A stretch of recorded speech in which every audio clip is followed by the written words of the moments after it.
Hello viewers, in this tutorial I'll show how to solve fail to open camera on your Android phone. When try to open show this problem. Let's see how to fix this problem. Tap on hold camera, click on app info or I button,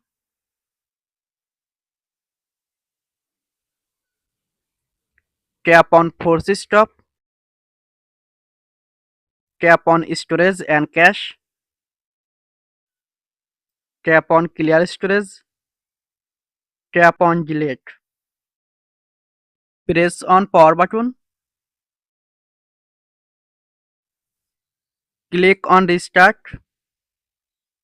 tap to restart. Normally restart on your phone. Now go to camera. Hopefully in this way you can solve this problem.